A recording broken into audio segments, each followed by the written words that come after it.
बहुत समय पहले की बात है। एक छोटे से गांव में रमेश नाम का एक गरीब किसान रहता था। वह बेहद मेहनती और ईमानदार था, लेकिन उसकी आर्थिक स्थिति बहुत खराब थी। दिन भर खेतों में कड़ी मेहनत करने के बाद भी उसकी कमाई इतनी नहीं होती थी कि वह अपने परिवार को ठीक से खिला पिला सके।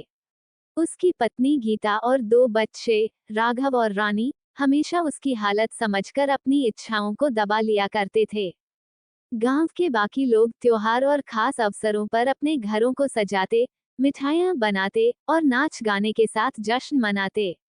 लेकिन रमेश का परिवार हर बार केवल दूसरों की खुशियां देखकर संतोष करता। उनके लिए त्योहार का मतलब था कि वे साथ बैठकर एक समय का अच्छा खाना खा सकें। सर्दियों के दिन थे और नए साल का समय पास आ रहा था। गांव में चारों तरफ चहल पहल थी। लोग अपने घरों की सफाई कर रहे थे, मिठाइयां बना रहे थे और नए कपड़े खरीद रहे थे। गांव के बच्चों के बीच नए साल को लेकर उत्साह बढ़ रहा था। एक दिन राघव और रानी अपने दोस्तों के साथ खेलकर घर आए। उनके दोस्त अपनी योजनाओं के बारे में बात कर रहे थे, किसके घर में क्या पकवान बनेंगे, कौन कौन से पटाखे लाएगा और कौन से नए कपड़े पहनेगा। राघव ने अपने पिता से पूछा, बाबा, इस बार हम नया साल कैसे मनाएंगे? क्या हम भी मिठाइयां बनाएंगे या पटाखे चलाएंगे? रमेश ये सवाल सुनकर चुप हो गया। उसने अपनी परिस्थितियों को देखा। घर में खाने का सामान मुश्किल से था और कपड़े इतने पुराने थे कि उन्हें पहनकर जश्न मनाना भी मुमकिन नहीं था। रानी ने कहा, बाबा, क्या हम इस बार कुछ अलग कर सकते हैं? रमेश ने उनकी मासूम आंखों में उम्मीद देखी।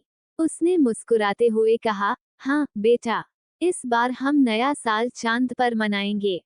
बच्चे ये सुनकर बेहद खुश हो गए। उन्होंने सोचा, चांद पर नया साल मनाना कितना मजेदार होगा। उन्होंने अपनी माँ गीता से जाकर पूछा, माँ, क्या हम सच में चांद पर जाएंगे? गीता रमेश की बात सुनकर मुस्कुराई। वह जानती थी कि रमेश ने यह बात बच्चों को खुश करने के लिए कही है। रमेश ने गीता से कहा, हमारे पास पैसे नहीं हैं, लेकिन मैं नहीं चाहता कि हमारे बच्चे दूसरों की खुशियां देखकर उदास हों। मैं कुछ ऐसा करूंगा जिससे उनका यह नया साल खास बने। गीता ने रमेश का पूरा साथ देने का वादा किया। अगले कुछ दिनों में रमेश ने अपने बच्चों को खुश करने के लिए एक अनोखी योजना बनाई। उसने घर के एक कोने को साफ किया और वहां पुराने कपड़ों, लकड़ी के टुकड़ों और टूटे फूटे बर्तन से एक चांद का जहाज बनाया। उसने बच्चों को समझाया, ये हमारा चांद का जहाज है। इसमें बैठकर हम आसमान में उड़ेंगे और चांद तक जाएंगे। वहां हम नया साल मनाएंगे। बच्चे ये सुनकर बेहद उत्साहित हो गए। गीता ने घर में जो थोड़ा बहुत अनाज बचा था, उससे कुछ खास पकवान बनाए। उसने चावल, दाल और गुड़ से एक मिठाई तैयार की। उसने बच्चों से कहा, ये चांद का खाना होगा। जब हम चांद पर पहुंचेंगे तो इसे खाएंगे। नए साल की रात आई। बाहर सर्द हवाएं चल रही थीं, लेकिन रमेश के घर में एक खास गर्मजोशी थी। रमेश ने बच्चों से कहा, अब हम अपने चांद के जहाज में बैठेंगे। अपनी आंखें बंद करो और देखो कि हम आसमान में उड़ रहे हैं। बच्चों ने अपनी आंखें बंद कर ली और रमेश ने अपनी कल्पना से उन्हें चांद की यात्रा का अनुभव करवाना शुरू किया। उसने कहा, देखो, हम आसमान में ऊपर जा रहे हैं। तारे हमारे चारों तरफ चमक रहे हैं। ये देखो, चांद कितना बड़ा और सुंदर है। वहां पहाड़ हैं, झीलें हैं और सफेद चमकती हुई रेत है। रानी ने उत्सुकता से कहा, बाबा, चांद कितना सुंदर है। वहां तो सब कुछ चमचमाता है। रमेश ने कहा, हाँ बेटा, चांद पर सब कुछ खास है। यहाँ हम जो भी करेंगे वह यादगार रहेगा।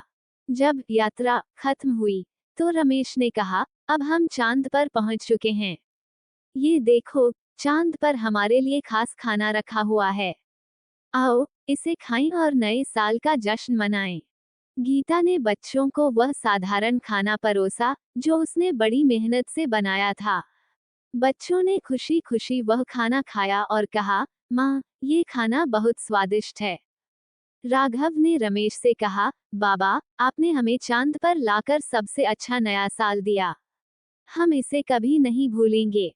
उस रात रमेश ने अपने बच्चों की खुशी देखकर महसूस किया कि सच्ची खुशी साधनों पर निर्भर नहीं करती। उसने गीता से कहा, हम गरीब हैं, लेकिन हमारे पास कल्पना और प्यार है। यही हमारे बच्चों को खुश रखने के लिए काफी है। गीता ने मुस्कुराते हुए कहा, तुमने सही कहा। खुशियां पाने के लिए हमें हमेशा बड़ी चीजों की जरूरत नहीं होती। छोटे छोटे पल भी यादगार बन सकते हैं। ये कहानी हमें सिखाती है कि खुशियां पैसों या साधनों पर निर्भर नहीं होती। सच्चा आनंद अपनों के साथ बिताए गए पलों और उनकी मुस्कान में होता है। रमेश ने अपनी कल्पना और प्यार से यह साबित किया कि कठिन परिस्थितियों में भी खुशियां पाई जा सकती हैं।